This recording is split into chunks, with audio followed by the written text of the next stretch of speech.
is former Nigerian Air Force spokesman, Group Captain Sadiq Shehu, retired. Thank you so much for joining us on Newsday. Thank you very much. Now, I'm wondering, why this necessity to retire 100 military generals. What impact is it likely to have on our security architecture when we retire our trained military generals early due to political reasons? Well, thank you very much. Please permit me to make a little correction in the background story that you gave when you said Army generals. The retirement is going to cover Army, Air Force, and Navy. So you have generals in the Army, generals in the Navy, and generals in the Air Force.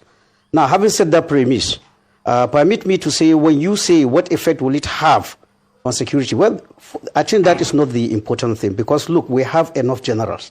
If these people go, they can be replaced.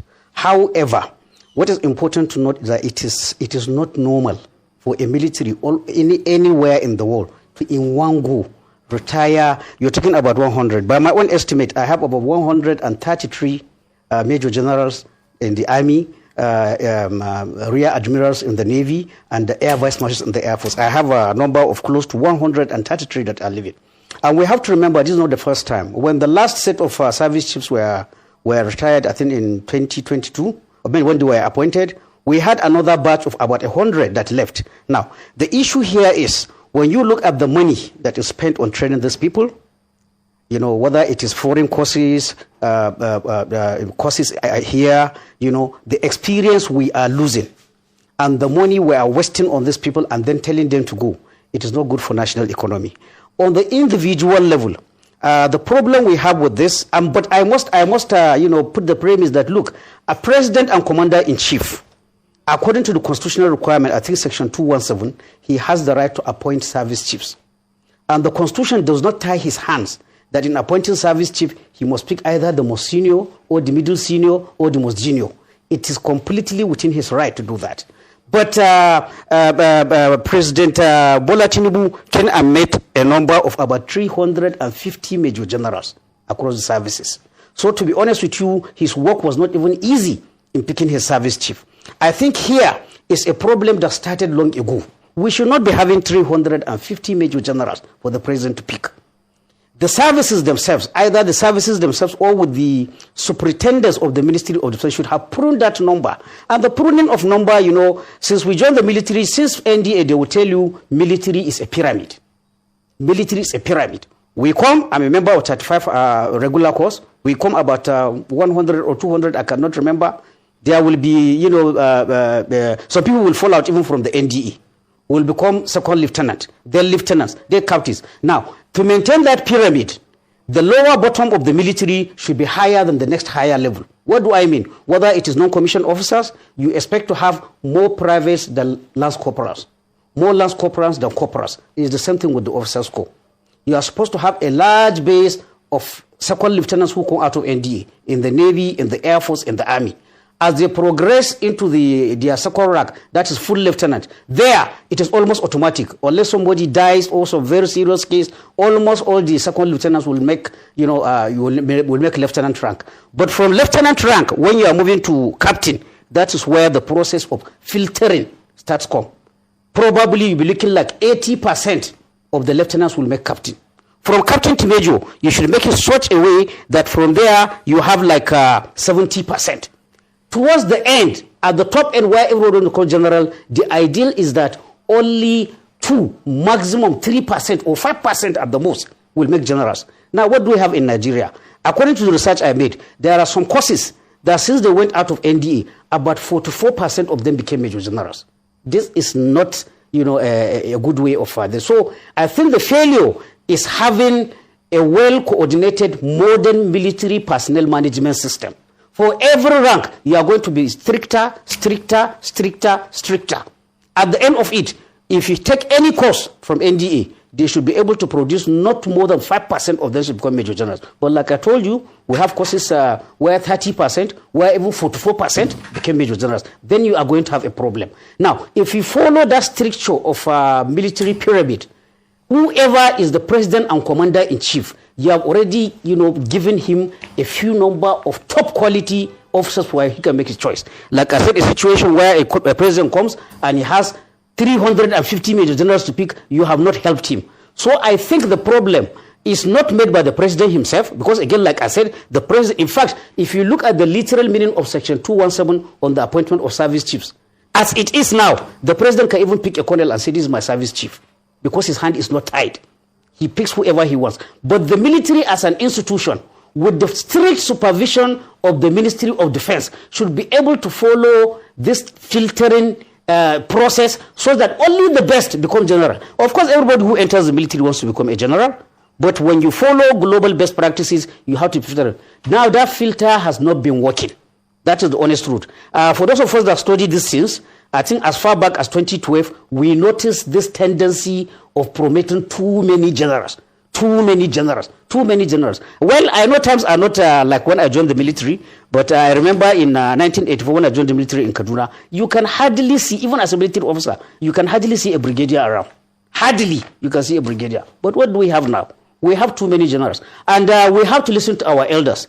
General Ishola Williams, as late back as 2020, he gave this warning that we are having too many generals and too few troops. So in the long run, it's the country that loses. Also, the officers that we are told to go, because again, we have another complication of what you call the harmonized terms and condition of service. What the harmonized terms and condition of service says is that it guarantees every officer a period of service for 35 years or 60 years of age. If you look at the officers that are left, they're all my juniors. I think the highest will be in their middle 50s. So the issue is that when you continue doing this, people will leave not really unprepared, but what the military promised them, they are not going to attain it. So it's a lose-lose situation for everybody. You lose a vibrant young man, they go home unprepared, and then you have a bloated military structure. What does a bloated military structure does? It costs a lot of money. Let's be honest with ourselves. There is no money you can pay a soldier for risking his life. Whatever you give a general after serving 30 years, he is worth it, because they go to the bush and stay awake while other people are sleeping. However, in order to be fair to the taxpayer, you should be able to produce only generals that are necessary to carry out the job. You don't just give general rank just because you want to favor somebody. Another issue I want the government to look at: what is this desperation about people being major general? It started recently. If you look at the salary structure of the services, as is usual, a lieutenant will earn higher than a second lieutenant, captain will higher than a lieutenant, and so on and so forth. But the gap is proportionate between these ranks until you reach brigadier and major general and equivalent. There, the gap is almost about 3 times. So what does that? There's nobody who doesn't like money. There's nobody who doesn't like allowances. So what we have now is pressure being mounted on the services. A service knows that it needs only 50 major generals, but pressure from senators, pressure from traditional rulers, pressure from the chief's wife, pressure from everywhere. The chief, knowing that I need only 50 major generals, will end up promoting 100 major generals. In the long run, who loses? It's national interest that is affected, because apart from losing money, when you have too many generals, now we have generals, with due respect, that are doing actual work of colonels. That is what we have. And it's because you have so, in fact, there are some that if they don't go to work for 1 week, nobody will even look for them, because they don't even have any specific work to do.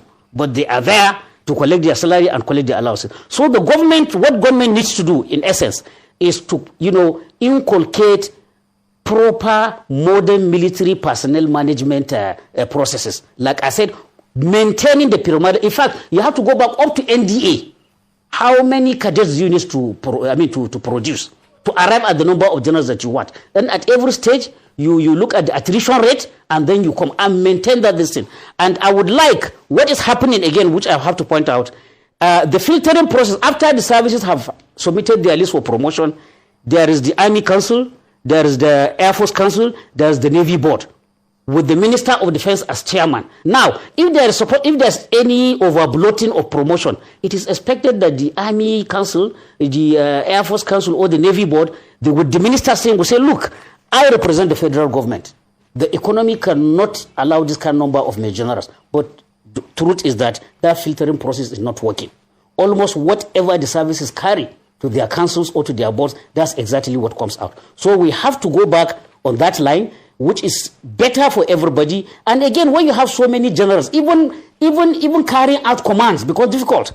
Because you have like 5 generals between the service chief and the field commander. What you are just increasing layers and layers of bureaucracy.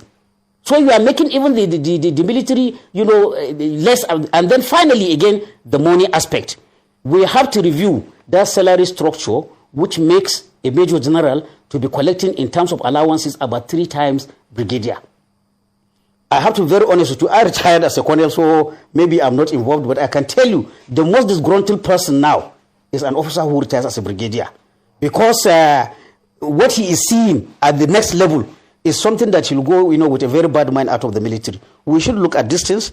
Our military should be more professional. And I hope the incoming president will hammer. Again, this brings the issue of an empowered Minister of Defense.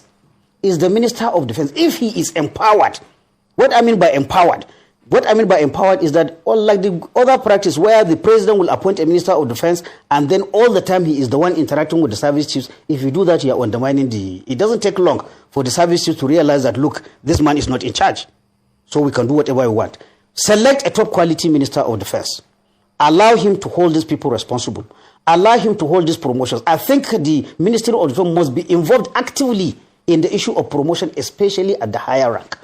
Every officer enters the NDA or joins the military with the intention of becoming a general. But we know, just like in the civil service, not everybody will become permanent secretary. It's not everybody that will become general. But then there is national interest. There's professional interest for those people that are supervising the military, either in the executive branch, either within the service itself, to ensure that only those people who are really qualified, that 2% is what we should keep in mind. I have pointed all the percentages between captain, major, lieutenant colonel. Once you do that, you will not come and find one day you are retiring 100. It's ridiculous. To be honest with you, in my whole research, I cannot find a country where in one fell swoop they retired 100 plus major generals and then the army is still standing. It shows you are doing something wrong. And this is the time, with this new regime coming, this is the time. With due respect, I happen to be, I had the honor of serving in a military reform committee. All these issues were thrashed out. But unfortunately, these reforms were not, were not carried out. Everybody, not only me, everybody knows that right now we have too many generals.